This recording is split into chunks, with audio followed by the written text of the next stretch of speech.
வணக்கம் உறவுகளே, இது நங்குரம். நான் முருகேசன். இந்த காணொலியை பார்க்கும் நண்பர்கள், உறவுகள் தயவுசெய்து உங்களுடைய காணொலியாக நினைத்து சப்ஸ்கிரைப் செஞ்சு, லைக் செஞ்சு உங்களுடைய மேலான ஆதரவை கொடுங்கள். நன்றி, வணக்கம். இப்போ நம்ம அந்த விஜயை பற்றி நம்ம பேசுகிறது இல்லை. ஏன்னா அவங்க என்ன கூட்டங்கிறது நம்ம சொல்ல வேண்டியதில்லை. அது எல்லாத்துக்கும் தெரிஞ்ச கூட்டம் தான். அதாவது ஒரு நடிகை ஒரு அம்மாட்ட கேட்டதுக்கு அந்த அம்மா என்ன சொன்னாங்க அப்படின்னா, ஏம்மா நீங்கள் முதல்லலாம் சமூக வலைதளங்களில் இது மாதிரிலாம் பண்ணிகிட்டு இருப்பீங்க, இப்போ எதுவுமே பண்ணுறதில்ல அப்படின்னா. அந்த அம்மா நம்ம யாருக்காக பேசுகிறோமோ அவங்களே நம்ம பேசுகிறத புரிஞ்சிக்காம ஆட்டு மந்தைகள் மாதிரி இருந்தால் அவங்களுக்காக நம்ம எப்படி பேச முடியும், அவங்களுக்காக பேசி எந்த பிரயோஜனமும் இல்லை அப்படின்னு சொல்லிட்டு சொல்லியிருக்காங்க. இதை 2-3 காணொலிகளை நம்ம பார்த்துட்டோம். நம்மளும் அப்படி தான் யோசிக்கிறோம். எதுக்கு இவங்களுக்காக பேசி நம்ம ஏன் டைம் வேஸ்ட் பண்ணுவானே அப்படிங்கிற மாதிரி தான் யோசனை. ஆனால் ஒரு பக்கத்து யோசித்து பார்த்தோம் அப்படின்னா, நம்ம பெரியார் ஒருத்தர் இருந்தார் பார்த்தீங்களா, அவர் அவர்கிட்ட யாரும் நீங்கள் வாங்க, நீங்கள் பேசுங்க அப்படிங்கலாம் சொல்லலை. அவருக்கு இது இங்கே நடக்கிற அநியாயம், அக்கிரமம், சுரண்டல், வரண்டல் இதெல்லாம் பார்த்துட்டு தான் அவர் மக்களுக்காக நின்னார். மக்களுக்கு அவர் சொன்னதுக்கு அப்புறம் தான் நமக்கே இந்த பகுத்தறிவு, போக்குவரத்து, இந்த சமாச்சாரம் பூரா தெரிஞ்சதே அவருக்கு அப்புறம்தான். அவருக்கு முன்னாடியெல்லாம் பேசியிருப்பாங்க. ஆனால் இந்த அளவுக்கு மக்கள் மனசில், எளிய மக்கள் மனதில் போய் பதிகிற அளவுக்கு ஒரு இராணுவம் மாதிரி ஒரு கட்டமைப்பை உருவாக்குற அளவுக்கு அவர் மாதிரி யாரும் பேசலை. அதனால் நம்ம பேசி தான் ஆகணும். நம்மளுடைய கடமை. நம்ம மக்களுக்காக பேசி தான் ஆகணும். இந்த நாட்டுக்காக பேசி தான் ஆகணும். இப்போ என்னை யாராவது காணொலி போட சொல்லி யாராவது கேட்குறாங்களா? யாரும் நம்மளை நீங்கள் வாங்க, நீங்கள் காணொலி பேசுங்க அப்படின்னு யாராவது கேட்குறாங்களா? இல்லையே. எந்த யூடியூபரையும் யாரையும் கூப்பிடல. இவங்களாம் நம்மளாக ஒரு யூடியூப் ஆரம்பிக்கிறோம், நம்ம மனசுக்கு சரின்னு படுறதை பேசுகிறோம். எதுக்காக பேசுகிறோம்? இந்த மக்களுக்காக, வருமானத்துக்காக பேசுகிறோங்கிறது அது ஒரு பக்கத்து இருக்கட்டும். அது தவிர்க்க முடியாதது. இப்போ நமக்கு இது பொழப்பு இல்லை, நமக்கு வேறு வியாபாரம் இருக்குது. இதே பொழப்பாக இருக்கிறவங்களுக்கு அவங்களுக்கு 4 காசு இருந்தால் தான் அவங்க அந்த பொன்னாடி பிள்ளைங்களை காப்பாற்ற முடியும். அவங்க பொழப்புக்காக பண்ணுறாங்க. அது ஒரு பக்கத்து இருந்தாலும் யாரும் கூப்பிட்டு பண்ணுறதில்ல. மக்கள் மேலே உள்ள அக்கறை, சமூக அக்கறை, இந்த நாட்டின் மேலே உள்ள அக்கறை, அதுக்கு தான் பேசுகிறாங்க. இந்த அம்மா பேசுகிறது கேளுங்க கொஞ்சம்.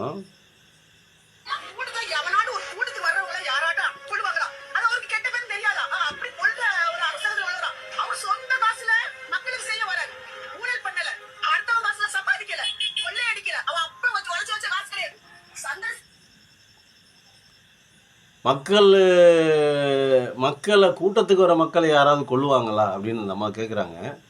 இது ஒரு பக்காவான நாடகம், ஒரு ஸ்கிரிப்டு. ஒரு அம்மாக்கிட்ட இதெல்லாம் சொல்லி கொடுத்து பேச சொல்லியிருக்காங்க. எப்படி பக்காவாக ஸ்கிரிப்டு கொடுத்து பேச சொல்லியிருக்காங்க அப்படின்னா, எனக்கு அதெல்லாம் ஒன்றும் தெரியாது, பெரிய பெரிய அதிகாரிங்க அவங்கள பற்றிலாம் நமக்கு ஒன்றும் தெரியாது அப்படிங்கிறாங்க. அப்புறம் மகேஷ் அன்பில் மகேஷ் அப்படிங்கிறாங்க. இதெல்லாம் செந்தில் பாலாஜியோட வேலை தான் அப்படிங்கிறாங்க. செந்தில் பாலாஜி என்னென்ன பண்ணாங்கன்னு இந்த அம்மா பார்த்துட்டு இருந்தாங்களா? இல்லை இந்த அம்மாட்ட கவர்மெண்ட் எதுவும் ரிப்போர்ட் கொடுத்துருக்கா, செந்தில் பாலாஜி தான் மாதிரிலாம் பேச சொன்னார் அப்படின்னு சொல்லிட்டு? இதெல்லாம் இந்த அண்டர் கிரவுண்டு கோல்மால் வேலையெல்லாம் செஞ்சது செந்தில் பாலாஜி தான் அப்படின்னு இந்த அம்மாவுக்கு ஏதாவது தெரியுமா? எதுவுமே தெரியாது. ஆனால் கரெக்டாக பேசுகிறாங்க, பாயிண்ட்டை வச்சு பேசுகிறாங்க. அதுக்கு காரணம் என்ன அப்படின்னா, சொல்லி கொடுத்துருக்காங்க. மற்றபடி இந்த அம்மா ஒரு ஜெர்னலிஸ்ட்டோ இல்லை ஒரு பெரிய ஆய்வாளரோ இல்லை அங்கே இருக்கிற ரொம்ப பெரிய ஸ்காலராக அதெல்லாம் அப்படியெல்லாம் ஒன்றும் இல்லை. பேசுகிறதுக்கு காரணம் அப்படி தான். அதாவது கூட்டத்துக்கு வரவங்கள யாராவது கொள்ளுவாங்களா? இவங்களுக்கு தெரியாதா விஜய்க்கு கெட்ட பேர் வரும்னு தெரியாதா? கூட்டத்துக்கு வந்தவங்கள அவர் கொண்டுட்டான்னு யாரும் சொல்லலை, அவர் கொண்டுட்டாருன்னு சொல்லலை. ஆனால் அவரை கொலைகாரன் தான் சொல்கிறோம். அவன் கொல்லலை, அது எங்களுக்கு தெரியும், எல்லாத்துக்குமே தெரியும், ஊருக்கே தெரியும், உலகுக்கே தெரியும், சிபிஐ கூட விசாரிச்சுக்கிட்டு இருக்குது. அவன் கொல்லலை, ஆனால் அவன் தான் கொலைகாரன். அதானே கரெக்டு? அவன் கொல்லவில்லை, ஆனால் அவன்தான் கொலைகாரன். காரணம் என்ன அப்படின்னா, நீ இந்த ரோட் ஷோ மாதிரி எல்லாத்தையும் பக்கத்து மாவட்டங்கள்லேருந்து மக்களை கூட்டிகிட்டு வந்தது, எல்லாத்தையும் ஒரே இடத்துல நிற்க வச்சு அந்த கூட்டத்தை பிரம்மாண்டமானதாக காட்டணும் அப்படிங்கிறது. ரெண்டாவது, நீ ஜனநாயகன் படம் எடுத்த அப்படிங்கிறதுக்காக வேண்டிய அந்த கூட்டத்தை அதில் காமிச்சாதான் அந்த ஜனநாயகம் அந்த அந்த கூட்டத்தை அந்த கேமராவில் காமிச்சாதான் அந்த படத்தில் அதை வச்சா பெரிய அளவில் ஹிட் ஆகும் அப்படிங்கிறது. மூணாவது, தலைவர் வந்துட்டார், வந்துக்கிட்டே இருக்கார், வந்துடுவார், கிளம்பிட்டார், இந்த வருவார், இந்த வருவார், இந்த வருவார், இந்த புலி வருது, புலி வருது, புலி வருது கதையாக சொல்லி போய் கடைசியில் புலி உண்மையாகவே புலி வந்துடுச்சு. வந்துடுவார் வந்துட்டுருக்காருன்னு சொல்லி கூட்டத்தை கலைய விடாமல் டெம்ட் ஏற்றி சனிக்கிழமை அன்னைக்கும் பார்த்து ஓவராக க்ரௌடை ஏற்றி வச்சு அந்த க்ரௌடில் எந்த விதமான வசதிகளும் பண்ணாமல் அதுங்க ஆளுங்களும் இல்லாமல் பண்ணவும் தெரியாமல் ஒரு இளவுமே தெரியாமல் கட்சினா எப்படி, மாநாடுனா எப்படி, அது கூட்டம்னா எப்படி, அவங்கள எப்படி கண்ட்ரோல் பண்ணுறது, அது எப்படி நம்ம நடைமுறைப்படுத்துறது, இதெல்லாம் எதுவுமே தெரியாமல் ஒரு தற்குறி கூட்டம். ஆளுங்க மட்டும் இருந்தால் போதும், நம்ம ஷூட்டிங் எடுத்தால் போதும், நம்ம வந்து ஒரே இடத்துல காமிச்சா போதும், அவங்க நடத்தின ஆப்போசிட் பார்ட்டி என்ன நடத்துனாங்களோ அதுக்கு ஆப்போசிட்டாக நம்ம பெரிய அளவில் பண்ணிடணும், அவங்க கூட்டத்தை நம்ம தோக்கடிச்சிடணும் அப்படின்னு சொல்லிவிட்டு ஒரு பதவி வெறியில் பதவி ஆசையில் இந்த சம்பவம் நடந்திருக்குது. அவன் கொல்லலை, நான் அவன் இல்லை கதை மாதிரி அவன் கொல்லலை, அது தெரியும். அவன் கத்தி எடுத்து குத்தலை, அவன் அருவாள் எடுத்து வெட்டலை. யார் விஜயை சொல்கிறேன் நான், விஜய் வந்து அருவாள் எடுத்து வெட்டலை, கத்தி எடுத்து குத்தலை, அதெல்லாம் செய்யலை. ஆனால் கொண்டுட்டான். ஆனால் அவன் தான் கொலைகாரன். அவன் கொல்லவில்லை, ஆனால் கொலைகாரன் என்றால் இவன் தான் காரணம். எல்லாத்துக்குமே காரணம் அவன் தான். அதனால தான் அவனை நம்ம கொலைகாரன்னு சொல்கிறோம். அவனை கொலைகாரன்னா தன்னுடைய கூட்டத்துக்கு வந்தவங்கள அவனே கொல்லுவானா? கெட்ட பேர் வரும்னு தெரியாதா? தெரியும். கொன்னா கூட்டம் கெட்ட பேர் வரும்னு தெரியும் அவனுக்கு. அதனால தான் அவன் கொல்லலை, ஆனால் அவன் தான் கொலைகாரன். ஏன்னா காரணம் பூரா அவன் தான். வேறு யாரை பார்க்க வந்தாங்க கூட்டம்? வேறு எதுக்கு வந்தாங்க? கூட்டத்தை நீ கண்ட்ரோல் பண்ணுறதுக்கு என்ன பண்ணியிருக்கிற? இதெல்லாம் கேள்வியாக இருக்குது.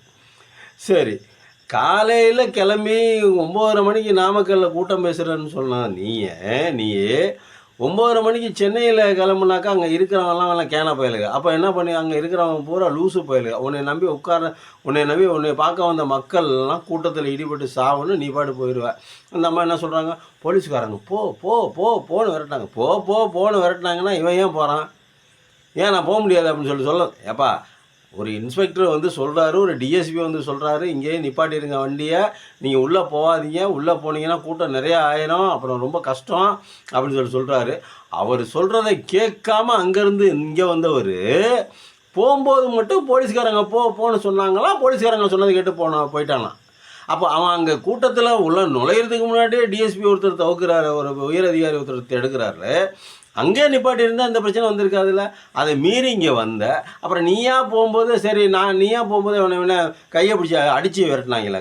கைத்தால் குச்சி எடுத்து போலீஸ்காரங்க அடித்தாங்களா? போலீஸ்காரங்க போ எப்படியெல்லாம் சொல்லி கொடுத்துருக்காங்க. அந்த அம்மாவுக்கு தெரியாது இதெல்லாம் என்ன நடந்துச்சுங்கிறது, இந்த பேசுகிற அம்மாவுக்கு தெரியாது. ஆனால் பார்த்துக்குங்க, கரெக்டாக பேசுது. எப்படிடா கரெக்டாக பேசுது அப்படின்னா, போலீஸ்காரங்க அடித்து விரட்டினாங்களாம். போன்னு துரத்துனாங்களா? கம்பு எடுத்து வச்சு அடித்து விரட்டினாங்களா? அப்புறம் இன்னொன்று, சொந்த காசை போட்டு நல்ல செய்ய வந்திருக்காராம். சொந்த காசா? அகரம் ஃபவுண்டேஷன் ஒரு ஃபவுண்டேஷன் இருக்குதுல்ல, யாருது? நம்ம சூர்யாவுது. அவர்கிட்ட 50 டாக்டர்களை, எம்பிபிஎஸ் மருத்துவர்களை உருவாக்கி இருக்கிறார் அந்த டாக்டர். அந்த அகரம் ஃபவுண்டேஷனுடைய ஓனர் சூர்யா, கார்த்தி, அந்த யார் சிவகுமாரோட பிள்ளைங்க. 50 மருத்துவர்கள். இன்னும் இன்ஜினியரிங் படித்தவங்க எத்தனை பேர் இருக்கான்னு தெரியாது, டிகிரி படித்தவங்க எத்தனை பேர் இருக்கான்னு தெரியாது. இவ்வளோ பேரை உருவாகிற டாக்டரே 50 பேர்னால் ஒரு 50க்கு மேற்பட்ட இன்ஜினியர்ஸ் இருப்பாங்க. இன்னும் பல பதவிகளை உருவாக்கி பல பட்டங்களை வாங்கி கொடுத்துருக்காங்க அந்த அகரம் ஃபவுண்டேஷன். இன்னும் சொல்ல போனால் சென்னையில் 4-5 காலேஜே இருக்கான். அவருக்குன்னு ஒரு 20 சீட்டு 10 சீட்டு கொடுத்துருவாங்களாம். அந்த சீட்லலாம் அவருக்கு தெரிஞ்சவங்க, அவர் கஷ்டப்படுறவங்களாம் கொண்டு வந்து சேர்த்து விடுவாராம். அது நாட்டுக்கு செஞ்ச சேவை. இவன் இது வரைக்கும் என்ன சேவை செஞ்சுருக்கிறான்? அவன் இது வரைக்கும் ஒரு சேவை ஒன்றும் இல்லைங்க, ஒன்றுமே இல்லைங்க. கோடான கோடி ரசிகர்கள்ல அவங்களோட இருந்த விஜயை ஏண்டா தொட்டோம், விஜய் கூட இருக்கிற மக்களை ஏண்டா தொட்டோம் அப்படின்னு சொல்லிட்டு மக்களை கூட சேர்த்துக்கிறான்ல. அவனுக்கு பிரச்சனைன்னு வரும்போது மக்களை கூட சேர்த்துக்கிறான்ல. அந்த மக்களுக்கு ஒரே ஒரு படம் காசு இல்லாமல் நான் சும்மா நடித்து தரேன் என் ரசிகர்களுக்காக. அந்த தேட்டரில் காசு வாங்கக்கூடாது. அந்த காசு டிஸ்ட்ரிபியூட்டருக்கெல்லாம் எவ்வளோ காசோ, அந்த தேட்டருக்கெல்லாம் எவ்வளோ காசோ எல்லாத்தையும் நான் கொடுத்துட்றேன். ஒரே தடவை என் படத்தை என் ரசிகர்களுக்கு சும்மா காட்டுங்க அப்படின்னு சொல்லியிருப்பானா. இது வரைக்கும் ஒன்றே ஒன்று வந்த கூட்டம் பூரா சினிமா கவர்ச்சி கூட்டம். அது வேறு யார்? ஒரு ஆல்பர்ட் ஐன்ஸ்டீனா, சேக் ஒயராவா, இல்லை ஓவர் நைட்டில் ஒபாமாவா, இல்லை தாமஸ் ஆல்வா எடிசனா, இல்லை ஆல்பர்ட் ஐன்ஸ்டீனா, யார் அவன்? என்னடா செஞ்சுவிட்டு அந்த நாட்டுக்கு? இல்லை 100 மீட்டர் ஓட்டப்பந்தயத்தில் தங்கப்பதக்கம் வாங்கிட்டு வந்திருக்கானா, இல்லை ஒரு ஃபுட்பால் மேட்சுக்கு ஜெயிச்சு வந்திருக்கானா, இல்லை ஒரு ஹாக்கி மேட்ச்சு ஜெயிச்சு கொண்டு வந்திருக்கானா? என்ன பண்ணியிருக்கிறான் நாட்டுக்கு இது வரைக்கும்? இந்த நாட்டுக்காக, இந்த மக்களுக்காக, இந்த மண்ணுக்காக ஒரு 10 நயா பைசா போட்டிருக்கானா? அவனுக்கேண்டா போய் 41 பேர் சாவமா? ஏன் இந்த அம்மாவுக்கு இதெல்லாம் விளங்கலது? சொந்த காசு செலவு பண்ணி, சொந்த காசா 10 நயா பைசா தூக்கி போட்டிருப்பானா? 10 நயா பைசா. செத்து போயிட்டான் அப்படிங்கிறதுக்காக வேண்டி செத்து போன 41 பேர்த்தையும் அவங்க வாயை அடைக்கிறதுக்காக வேண்டி பணத்தை கொண்டு வந்து கொடுத்துருக்குறான். இவ்வளோ நாளாக நம்ம கண்ணியமாக மரியாதையாக தான் பேசிகிட்டு இருந்தோம். ஓவர் அட்ராசிட்டி பண்ணக்கூடாது. ஓவர் அது முடிஞ்சு போச்சு இல்லை. இப்போ நீ திருப்பி காஞ்சிபுரத்தில் போய் பேசணும்ல. என்னென்ன பேசியிருக்கான் அவன்? என்னென்ன பேசியிருக்கான்? காஞ்சிபுரத்தில் பேசியிருக்கிறான். இன்னும் அந்த திமிர் அடங்கலை, இந்த ஆணவம் அடங்கலை, இந்த அகங்காரம் அடங்கலை. இவனுக்கு இன்னமும் பதவி வெறி கொஞ்சம் கூட குறையல. 41 பேர் செத்தோம். எந்த மூஞ்சியை வச்சுக்கிட்டு வந்து ரசிகர்களை பார்க்குறான், மக்களை பார்க்குறான். 41 பேரை நம்ம கொண்டு விட்டோமே அப்படிங்கிற ஒரு சின்ன ஆதங்கம் கூட இல்லாமல், சின்ன மன வருத்தம் கூட இல்லாமல் அப்படியே சிரிச்சுக்கிட்டு வந்து இன்னொரு கூட்டத்தை போய் பேசுகிறான் அப்படின்னா அவன் எவ்வளவு பெரிய மோசடிக்காரனாக இருப்பான். இந்த மக்களை எவ்வளவு ஏமாற்றி அந்த இவனுடைய பணத்தாசையும் இவனுடைய பதவி ஆசையும் பூர்த்தி பண்ணிக்கிறதுக்கு இந்த மக்களை எப்படி ஏமாத்துறான் பாருங்க. இந்த அம்மா இன்னும் என்னென்ன பேசியிருக்கு பாருங்க.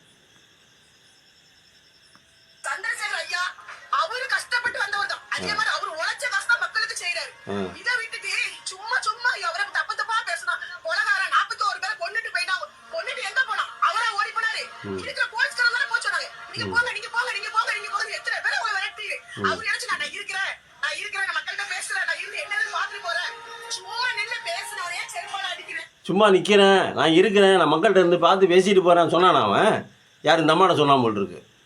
இந்த அம்மாவை கூப்பிட்டு இந்த அம்மா கிட்ட நான் இருக்கிறேன், நான் போக மாட்டேன், என்னை போலீஸ்காரங்க என்னை விரட்டுறாங்க, நான் மக்களை பார்க்கணும், மயங்கி விழுந்தவங்களை நான் போய் ஆஸ்பத்திரியில் பார்க்கணும், அவங்களுக்கு துணையாக இருக்கணும் அப்படின்னு இவன் சொன்னானா. இந்த அம்மா கிட்ட கூப்பிட்டு சொல்லியிருக்கிறான் அவன். இதெல்லாம் பாருங்க என்ன கொடுமை.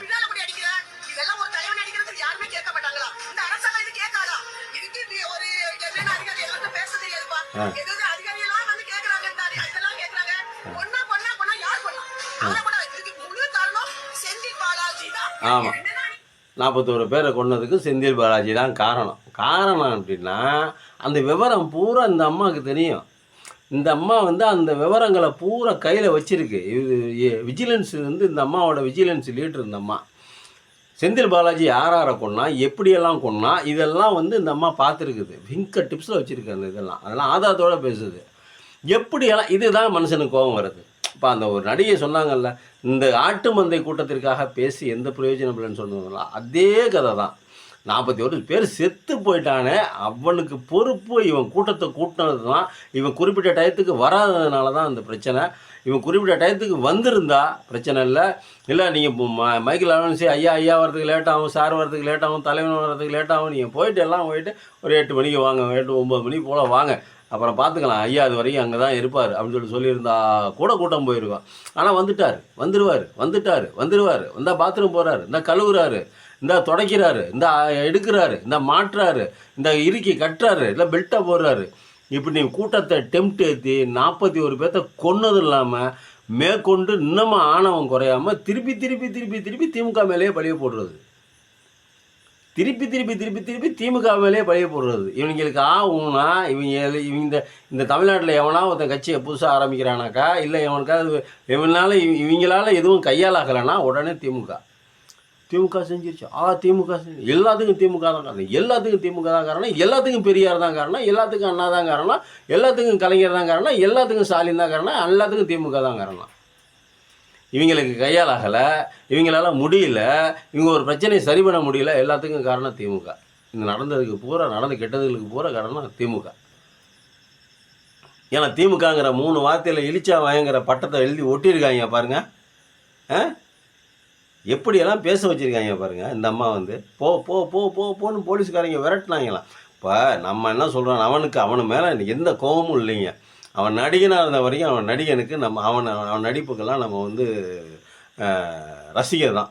அவனை எந்த விதமான கோபமும் தனிப்பட்ட முறையில் இல்லவே இல்லை. ஆனால் நீ ஒரு குற்றத்தை பண்ணிவிட்டு அந்த குற்றத்துக்கு வந்து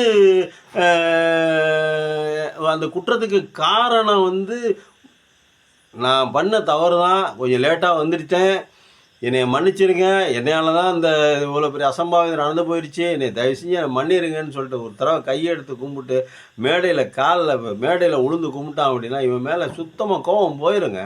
இவன் பக்கத்தில் நம்ம நின்று ஆதரவாக நின்று பேசியிருப்போம். ஐயோ நீங்கள் வந்தது முட்டாள்தனமாக இவ்வளோ பேர் வந்து இவ்வளோ வந்து ஒரே இடத்துல வந்து கூடி விட்டு ஏன் விஜயை குறை சொல்கிறீங்க அப்படின்னு. எப்படியோ நம்ம ஏதோ ஒரு நல்ல காரியத்தை ஒரு நல்ல விஷயத்தை தூக்கிட்டு வந்து நம்ம பேசிடலாம். ஆனால்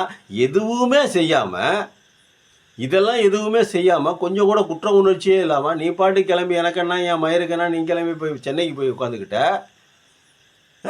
இங்கே 41 பேர் கதறாங்க, 41 பேர் கத்துறாங்க. 41 குடும்பங்கள் யோசிச்சுப்பார். 41 குடும்பத்தை தெருவில் கொண்டாந்து நிப்பாட்டி இருக்கிற நீ, 41 குடும்பத்தை அனாதையாக்கி இருக்கிற நீ, 41 குடும்பத்தினுடைய கனவை சிதைச்சிருக்கிற, அவர்களோட லட்சியத்தை ஒழிச்சிருக்கிற, அவர்களுடைய ஆம்பிஷன் இன்னும் என்னென்ன சொல்லணும் எல்லாத்தையும் ஒழிச்சிருக்கிற.